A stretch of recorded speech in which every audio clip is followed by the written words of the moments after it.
Basi imempendeza Mungu injili ya Yesu Kristo. Impendeza Mungu injili ya Yesu Kristo biriwe mahali hapa. Mungu aliyeziumba mbingu kaziumba hata nchi.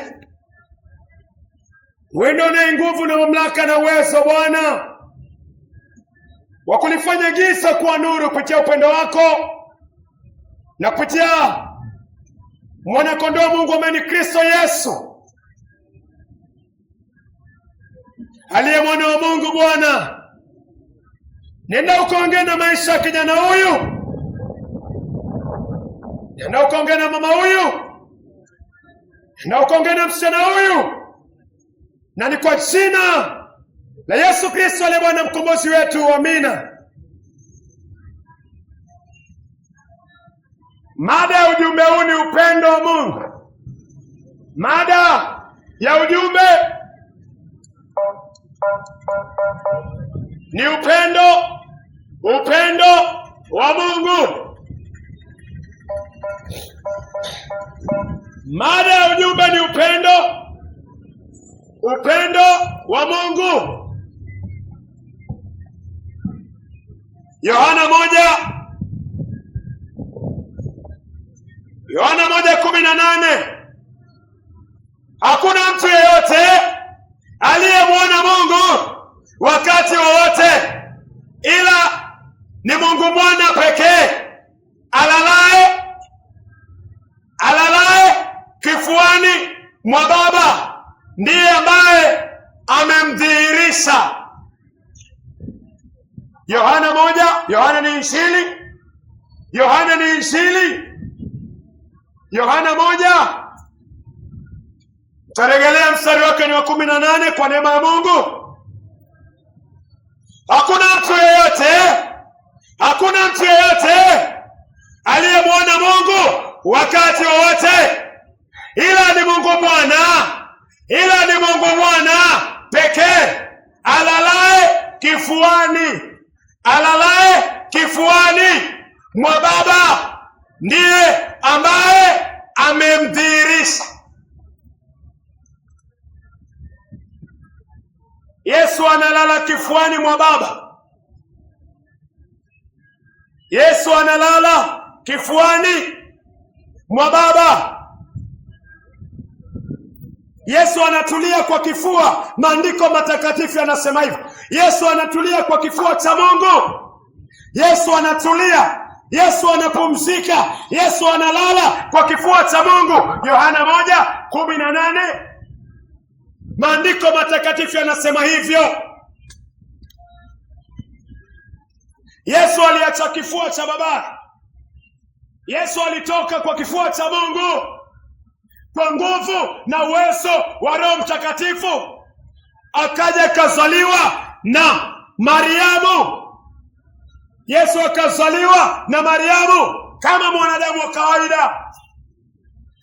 Yesu akaitwa mwana wa Mariamu, kweli kabisa,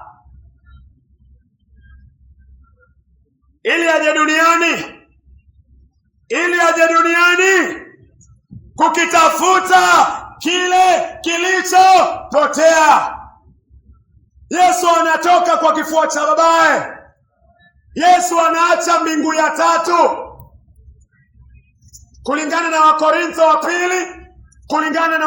wa pili 12 mstari wa 1 mpaka 4, Paulo anashiriki akisema alipelekwa mbingu ya tatu. Yesu anatoka mbingu ya tatu kwa kifua cha babaye. Yesu anatoka mbingu ya tatu kwa kifua cha babaye, ashuke hapa duniani kutafuta kile kilichopotea. Abebe dhambi zako na zangu, azipeleke mpaka msalabani, achinjwe, alafu ashuke kuzimu kwenda kuchukua vifunguo na kuhubiria, kwenda kuzimu kuhubiria nafsi zilizoasi neno la Mungu wakati wa Noa. Azihubirie, alafu atoke hapo siku ya tatu, ili mimi na wewe tupae mpaka mbingu ya tatu. Huu ni upendo Huu ni upendo, huu ni upendo. Tarejelea tena, kulingana na maandiko mbingu ziko tatu, kulingana na Wakorintho wa pili 12 ukianza 1 mpaka 4, Paulo anashuhudia kwamba alitekwa aidha kwa mwili ama kwa roho, yeye afahamu, lakini anajua alienda mbingu ya tatu. Yohana 1:18 tumesoma Kristo Mungu mwana alalaye kwa kifua cha Baba. Yesu anaweka kichwa chake kwa kifua cha Baba. Yohana 1:18. Yesu anaweka kifua chake kwa Baba. Yesu, kwa sababu Mungu anakupenda, Yesu Kristo anakupenda. Yesu anatoka mbingu ya tatu. Yesu anaacha kila kitu. Yesu anaacha kila kitu.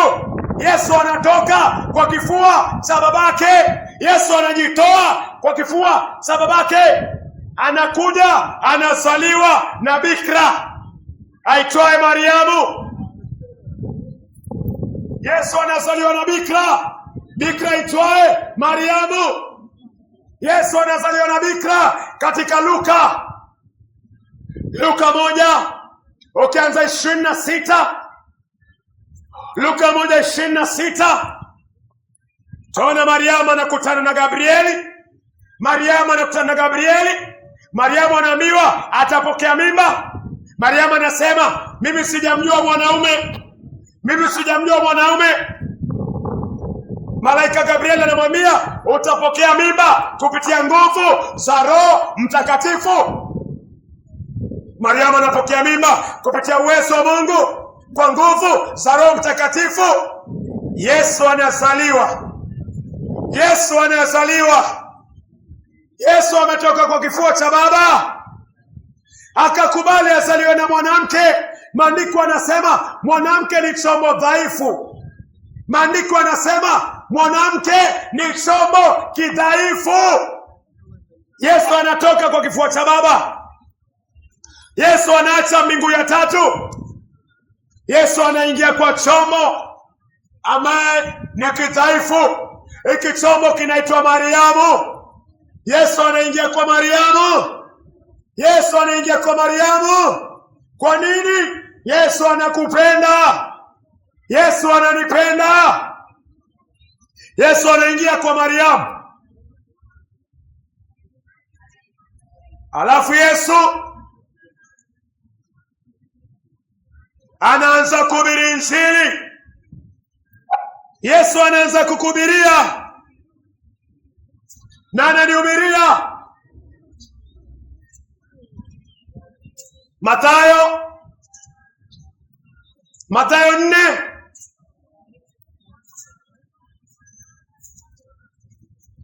Mathayo 4:17. Mathayo 4 mstari wake ni wa 17. Tangu wakati huo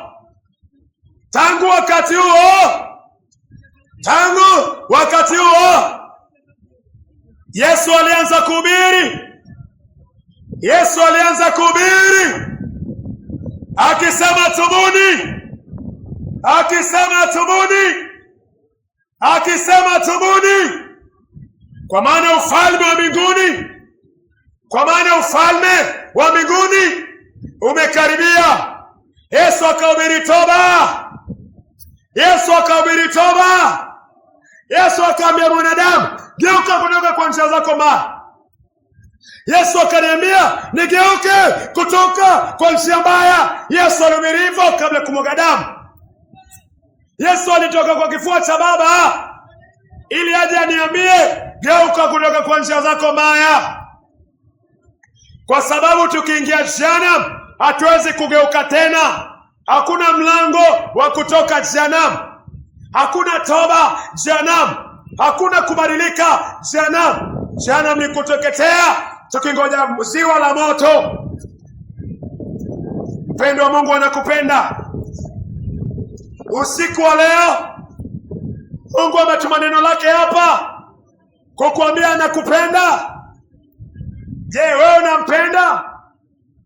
Ukimpenda utaona ule ukuu ambao amekufanyia, utaona ule upendo ambao amefanya.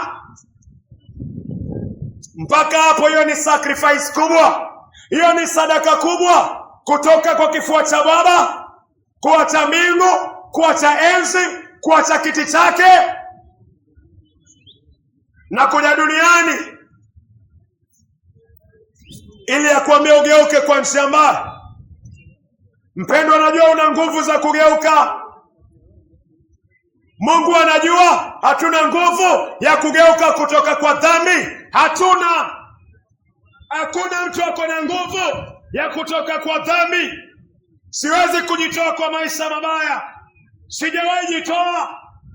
Lakini Mungu anakuambia, je, unataka kutoka kwa maisha hayo? Siwezi toka kwa njia mbaya, sijatoka kwa njia mbaya, haujatoka kwa njia mbaya. Lakini Mungu anakuambia kunaye yule ambaye uko na uwezo na mamlaka ya kukutoa kwa njia mbaya. Siwezi kujitoa, lakini yuko wa kunitoa. Hawezi kujitoa, lakini yuko wa kukutoa. Alitoka mbingu ya tatu kwa sababu yako. Alitoka mbingu ya tatu kwa sababu yangu. Aliwacha kifua cha babake. Yesu aliacha kifua cha babaye, akaondoka, akaingia kwa chombo dhaifu kunitafuta mimi niliyepotea na kukutafuta wewe uliyepotea, akituambia tugeuke kutoka kwa njia mbaya. Mwambie Mungu, siwezi, nihurumie.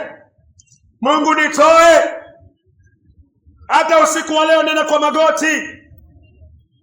Wenda umezini, wenda umeua, wenda uko kwa addiction, wenda umefanya hata punyeto, wenda bado uko hapa unaendelea na punyeto, masturbation, wenda uko hapa unaona umefika mwisho. Kumbuka pendo la Mungu. Wenda uko hapa unaangalia pornografia, ukitamani kuendelea na maisha hayo, Mungu atakuacha. Lakini ukimwambia Mungu, maisha haya siyataki, na sina nguvu na sina uwezo, nisaidie Mungu, nisaidie, Mungu atasikia hicho kilio. Hicho ni kilio cha moyo. Mungu atakisikia na Mungu atarespond. Mungu atarespond. Hatuna nguvu ya kujitoa, lakini kunaye mwenye nguvu wa kututoa. Hiyo ndio tofauti. Hiyo ndio tofauti. Hakuna tofauti kati ya yule ameokoka. Hakuna tofauti kati ya yule ameokoka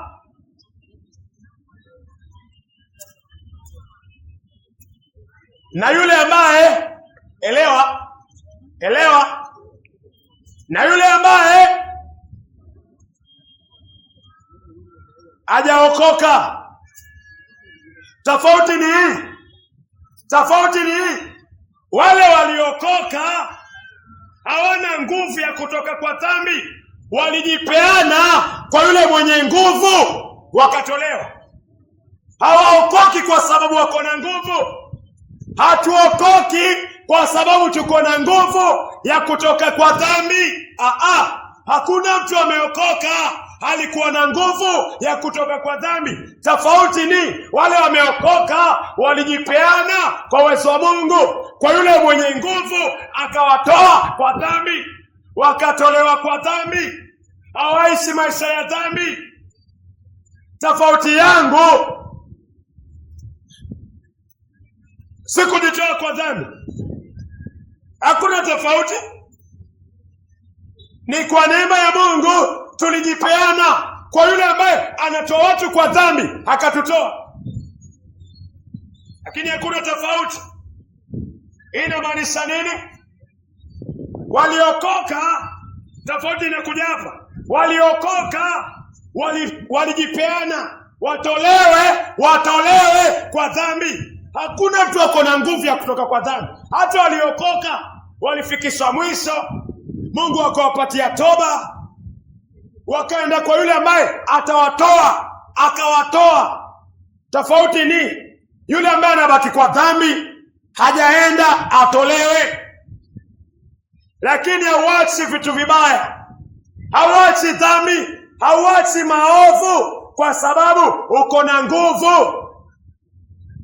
Tofauti aliokoka anaenda paradiso. Tofauti yaliokoka akifa anaenda paradiso. Tofauti ya mtu ambaye hajaokoka akifa anaingia jehanamu. Na ni kwa nini? Wale wameokoka walitumia nguvu zao, walijibadilisha. Hapo ndio tunasema hakuna tofauti. Wanakaa waliishi maisha ya kale ya dhambi. Na pengine wewe uko hapa pia unaishi maisha hayo, lakini wale walijipeana, walienda kwa yule mwenye nguvu, walienda wakatolewa, wakakombolewa, wakapelekwa msalabani, wakauawa, wakasulubiwa. Kwa imani na Yesu Kristo dhambi zao zikaondolewa, wakapewa Roho Mtakatifu. Sasa wako na nguvu ya kushinda dhambi, na hiyo ndio mwito Mungu anakuitia. Wokovu ni kwa neema. Neema inamaanisha bila matendo yako. Lakini Yesu anakuita, anakuambia you must respond. Lazima uchukue hatua.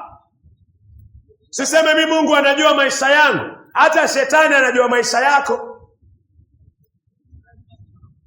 Watu waliokoka, wewe unaweza kuokoka. Yesu unaweza. Wewe unaweza kuokoka, ndio unaweza. Na nguvu zako,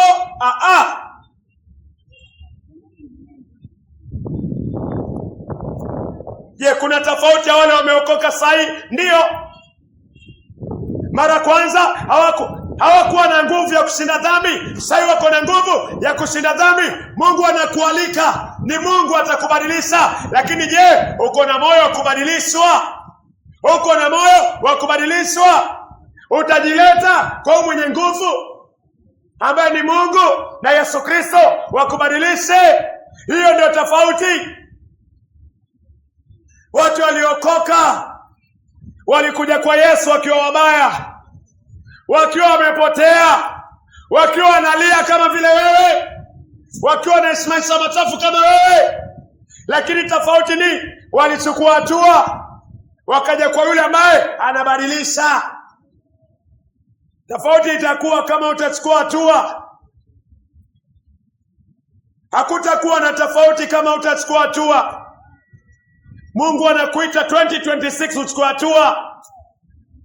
Kuna utofauti maisha yako ya kale na maisha yako mapya. Na Yesu anatoa gharama. Kuna mpendwa mmoja ambaye anaitwa Mombasa Cement, lakini sasa hayuko. Kuna mpendwa, kuna jirani ambaye alikuwa anaitwa Mombasa Cement, jirani, lakini sasa hayuko. Huyo jirani mzuri bado alikuwa anaweka maji pale, hapa mbele. Anaweka lori na anaweka maji pale. Wenda pia leo pia ni hivyo. Watu wakienda pale kwa lile gari wanaenda kupata maji ya bure. Gharama ni ya nani? Gharama ni ya Mombasa Cement. Gharama ni ya Mombasa Cement. Mombasa Cement ndio amegharamika kwa wokovu. Nikisema kwa wokovu, kwa uwezo wa Roho Mtakatifu, gharama ni ya Yesu Kristo. Wale waliokoka kabla waokoke hawakuwa na tofauti na wewe, hawakuwa na tofauti na mimi. Kabla waokoke, kabla tuokoke, tuliishi maisha machafu wenda zaidi yako, lakini kwa uwezo wa Mungu aliweka mioyo yetu chini. Tulisalimisha mioyo yetu chini kupitia neno la Mungu akatubadilisha. Ukienda pale kunywa maji, gharama ni ya Mombasa Cement. Ni hivyo. Gharama ya wokovu, gharama ya wokovu si yako, ni ya Yesu na Mungu. Yesu ndio dhabihu. Yesu ndio atatoa damu. ya kuosha dhambi zako na zangu. Yesu ndo atasulubiwa, si wewe. Wewe kwa imani Yesu ndo atabeba msalaba. Yesu ndo atakufa. Yesu ndo atazikwa. Hii gharama yote, hii gharama yote inamwangukia Yesu Kristo. We kazi yako, mimi kazi yangu ni kuleta mioyo yetu, ili kuwe na tofauti, Yesu akabeba dhambi.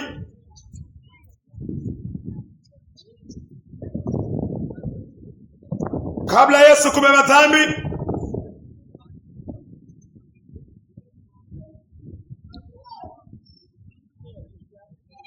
gharama yote ni ya Yesu. Nani ametoka kwa kifua cha Baba? Yesu. Nani ameacha mbingu ya tatu? Yesu. Nani amekubali aingie kwa tumbo ya mwanamke? Yesu. Gharama ni Yesu Kristo. Wewe unaitwa kwa mwaliko wa gharama za Yesu Kristo kupitia toba na imani.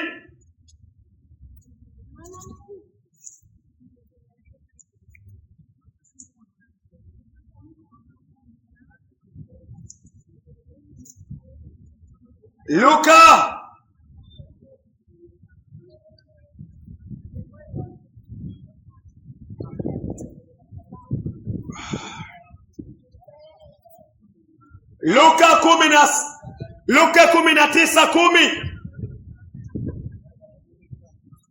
Luka 19:10.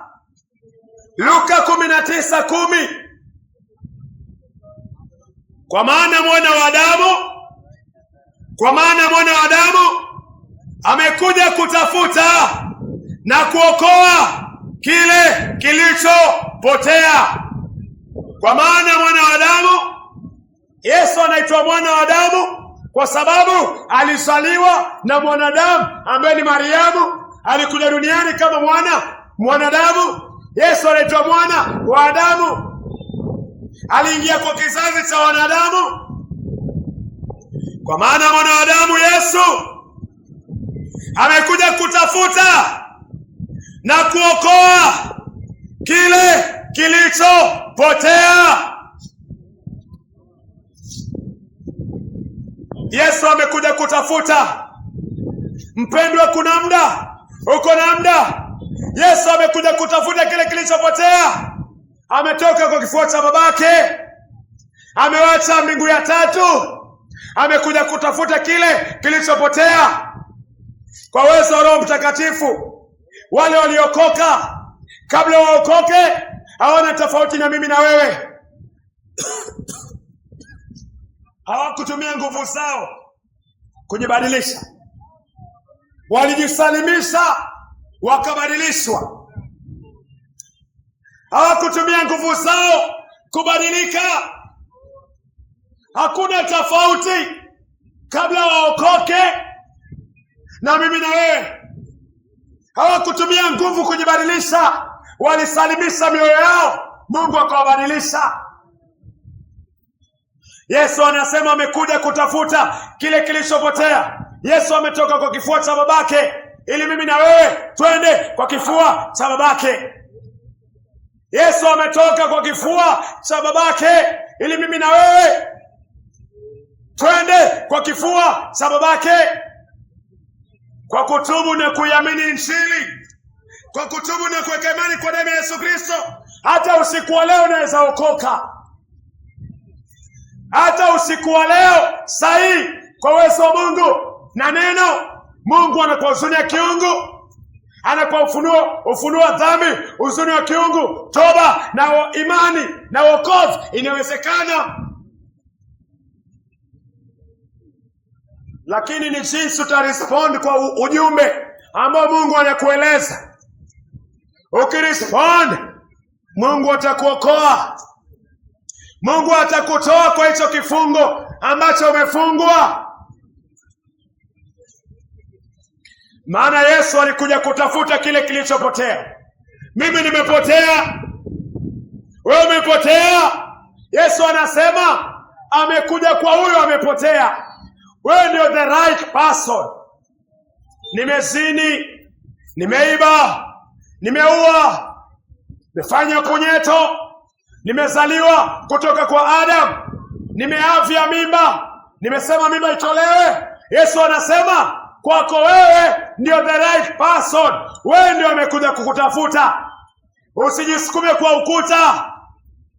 You are the right person. Jilete kwa Yesu Kristo. Kini ukija kwa Yesu Kristo kuna masharti. Anakuambia utubu. Geuka kutoka kwa njia mbaya. Geuka sasa. Hiyo ndio sharti la kwanza. Yeye ameacha kifua cha baba. Wewe nani? Wewe. Huyu. Yesu ameacha kifua cha baba. Wewe umeacha nini? Amekuja kwangu ananiambia wacha hii. Mimi nasema siwezi wacha hii. Yeye anasema ameacha kifua cha babake, ameacha mbingu ya tatu. Hauoni? Hauzuniki, haukumiki. Yeye ameacha kifua cha babake. Yeye ameacha mbingu ya tatu, ameacha kiti chake, ameacha starehe, ameacha furaha.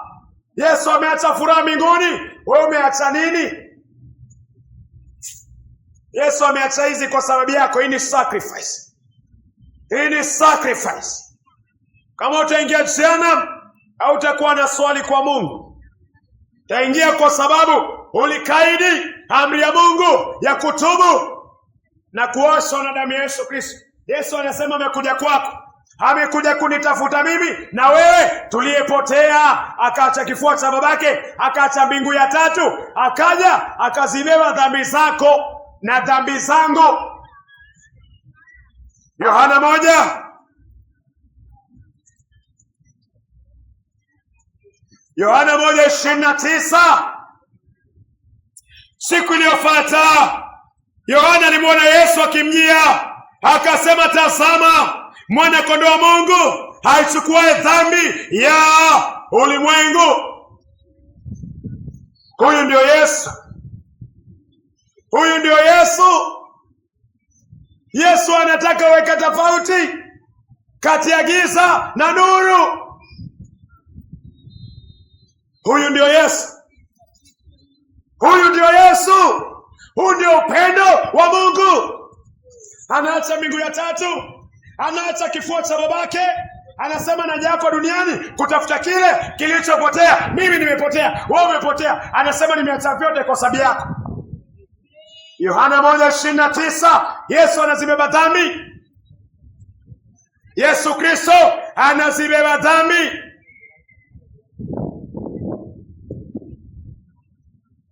Usifikirie utasimama kwa hukumu usiku. Utasimama kwa hukumu mchana peupe. Wewe nani? Wewe. Utasimama kwa hukumu peupe kabisa. Na kila kitu kitakuwa wazi. Yesu ameacha vyote hivyo. Ananiambia niwache hivi. Mimi nashikilia mpaka dhambi zako na dhambi zangu zaekwa kwa Yesu Kristo. Dhambi zangu zaekwa kwa Yesu Kristo. Yeye asiyekuwa na dhambi, Yesu hakuwa na dhambi, lakini mimi na wewe. Wewe nani? Wewe uko nazo, mimi niko nazo. Zikachukuliwa zangu, zikachukuliwa zako. Yesu ana dhambi, zikaekwa. Yesu ametoka kifuani kwa babake, haja abebe uchafu wako na uchafu wangu. Yesu ametoka kwa starehe. Yesu ametoka kwa starehe kwa kifua cha babake. Aje hapa hajatenda dhambi. Mimi nimetenda, wewe umetenda. Adam ametupatia dhambi ya kurithi. Yesu azibebe. Yesu azibebe. Huu ni upendo. Huu ni upendo. Yohana 1:29. Siku iliyofuata Yohana anamwona Yesu anamjia, akasema tazama, usitazame ulevi, usitazame uzinzi, usitazame ushoga, usitazame punyeto, usitazame pornografia, usitazame chochote kile cha ulimwengu. Mtazame Yesu Kristo kwa kutubu na kumwamini. Ulimwengu umeoza. Nini kizuri kwa ulimwengu? Ulimwengu umeoza. Ndani ya ulimwengu kuna ukimwi, na wanadamu waliuleta kwa uasi. Ndani ya duniani kuna magonjwa. Ulimwenguni kuna wanafiki. Ulimwenguni kuna wezi, kuna mashoga.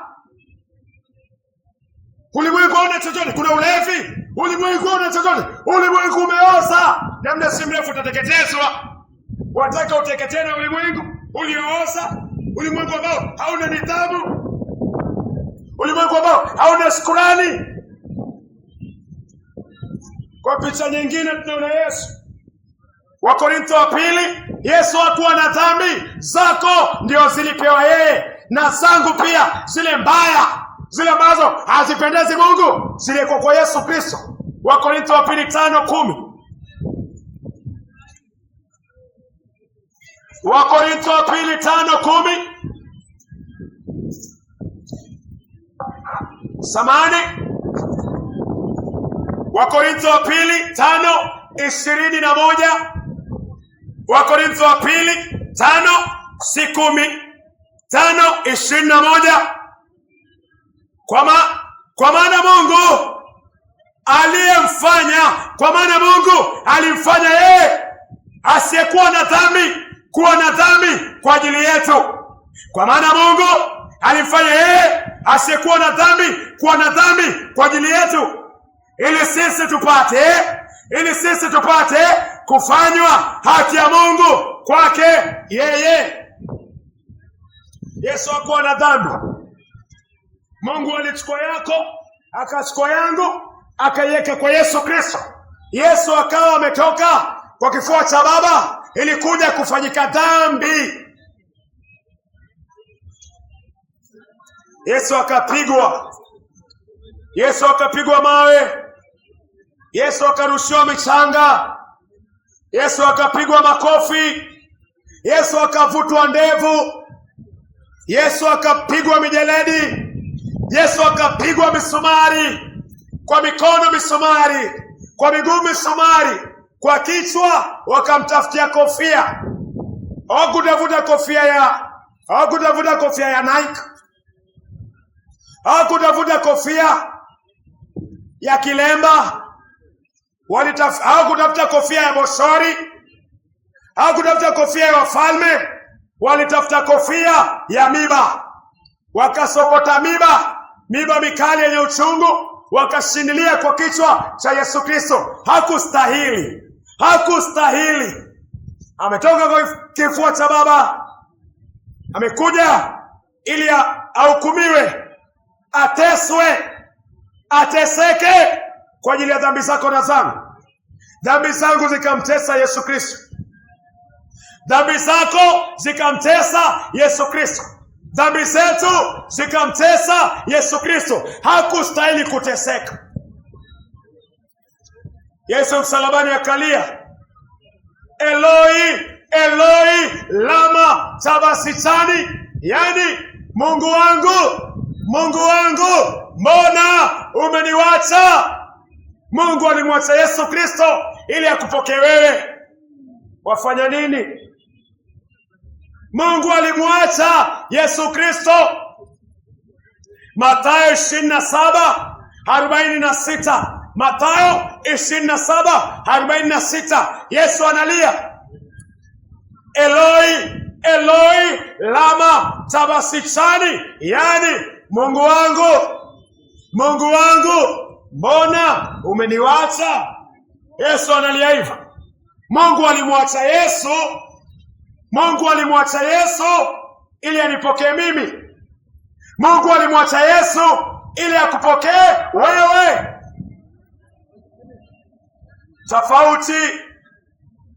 Tofauti ni ukibaki hivyo, Mungu hatakupokea. Tofauti ni hatua.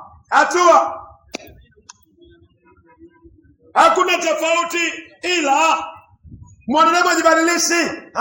Waliokoka hawajibadilisha. Hii hatua walijisalimisha kwa yule ambaye ana uwezo wa kuwabadilisha na kuwaokoa. Hiyo ndio tofauti. Na tofauti kama hujaokoka ni kwa neema na rehema za Mungu haujajisalimisha kwa amri kuu ya utubu na muamini Kristo. Yesu akamwaga damu, ametoka kwa kifua cha Baba, kabeba dhambi zako, kapigwa dhambi zangu na zako zikahukumiwa kwake. Msalabani akalia. Yesu msalabani akilia, Mungu alikuwa anakupokea. Yesu akilia, Mungu anacheka. Yesu msalabani akilia, Mungu anafurahi. Kwa nini? Ilimfurahisha Mungu. Maandiko anasema ilimridhisha Mungu kwa kumhukumu Yesu Kristo. Isaia 53:10. Mungu anasema alikuwa anafurahia. Mungu alifurahi Yesu aumie, mimi na wewe tupone. Isaia 53:10. Change. Salimisha maisha yako kwa Mungu. Salimisha maisha yako kwa Mungu kwa kuamini Injili ya Yesu Kristo. Kwa kuamini Yesu ndiye alitolewa dhambi zako zioshwe. Kwa kukiri dhambi zako na kuachana nazo, hiyo ni toba.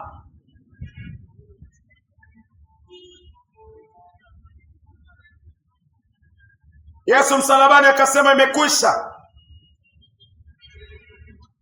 Yesu msalabani alisema imekwisha.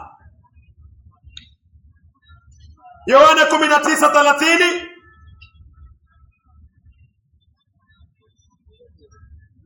Yohana 19:30.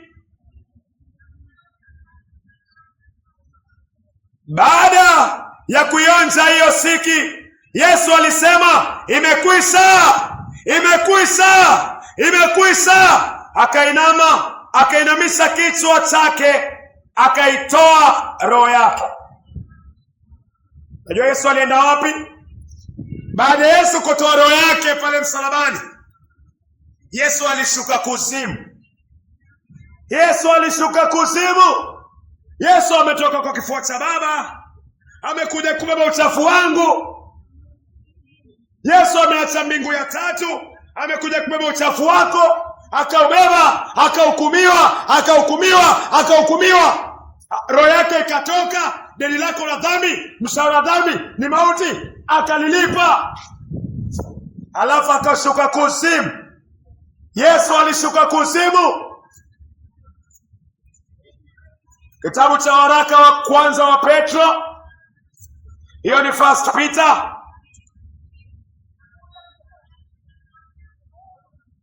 Alitoka mbingu ya tatu, akashuka mpaka msalabani, akashuka mpaka kuzimu, ili mimi na wewe tupae mpaka mbingu ya tatu kwa kifua cha Baba. Ameni Mungu. Utahukumiwa na hiyo. Wewe nani? Wewe. Waraka wa kwanza wa Petro 3. Waraka wa kwanza wa Petro 3.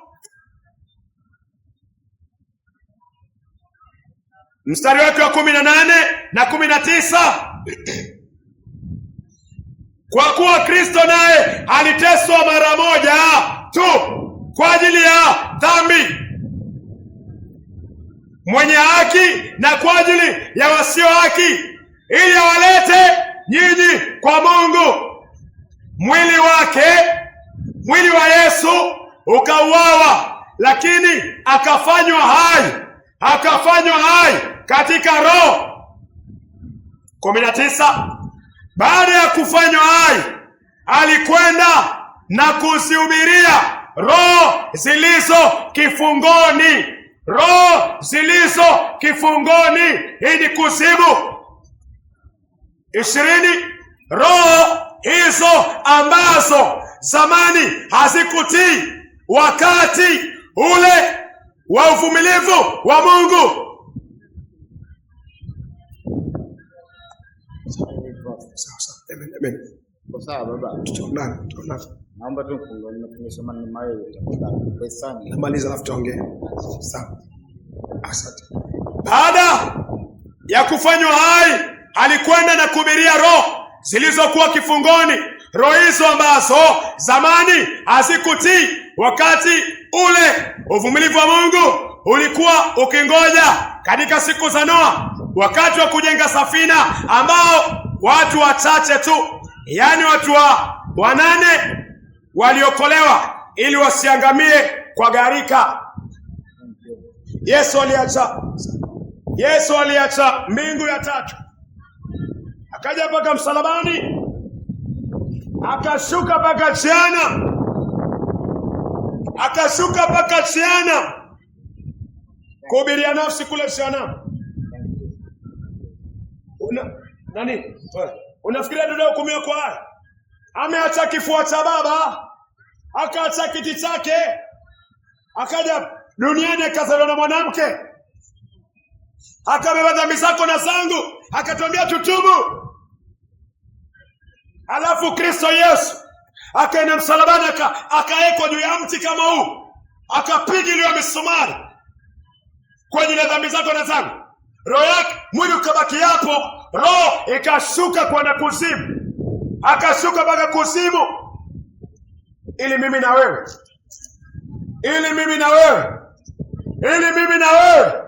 tuingie paradiso, tupae mpaka mbingu ya tatu kwa kifua cha baba. Unafikiria tutahukumiwa?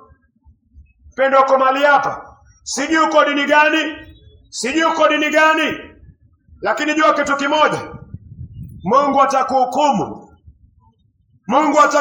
kwa sababu kama utarespond kwa imani katika kazi ambayo Mungu ameifanya, kwa imani na toba, repentance and faith, imani na toba, Mungu atakuchoma milele, na si mapenzi yake, si mpangilio wake.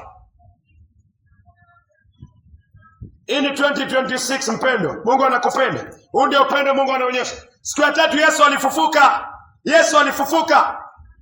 Warumi 4:25, ambaye Yesu alitolewa kwa ajili ya dhambi zetu, kwa ajili ya makosa yetu, na akafufuliwa ili tupate kuhesabiwa haki. Siku ya tatu alifufuka, kaburi alikumshinda, akapaa kwenda mkono kumi wa Mungu. Yesu anakuja tena. Haji kwa wema kwa wenye dhambi, kwa watakatifu anakuja kwa wema, kwa waliokoka anakuja kwa wema, lakini kwa wale ambao hawakutubu dhambi zao, Yesu haji kwa wema. Yesu anakuja kuangamiza. Chunga sana. Injili na upendo na injili na hukumu. Injili na upendo na injili na hukumu. Mungu atusaidie na kujalie, na azidi kunijalia, tuzidi kubadilika na nuru izaliwe ndani yetu.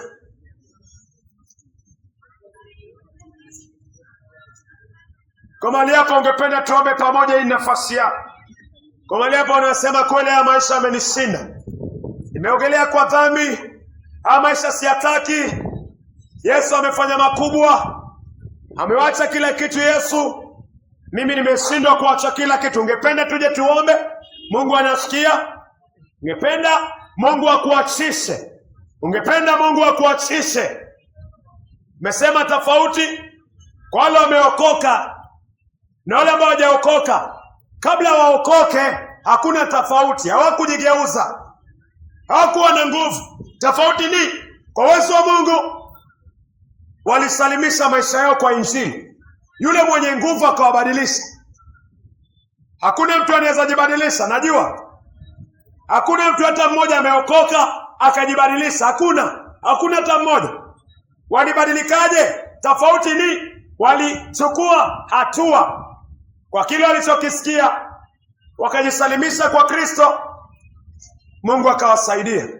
Kwa malepo unasema kweli, ningependa tuombe pamoja ili 2026 nibadilike, nifunguliwe kutoka kwa vifungo vya giza, nianze kwa uwezo wa Mungu maisha ya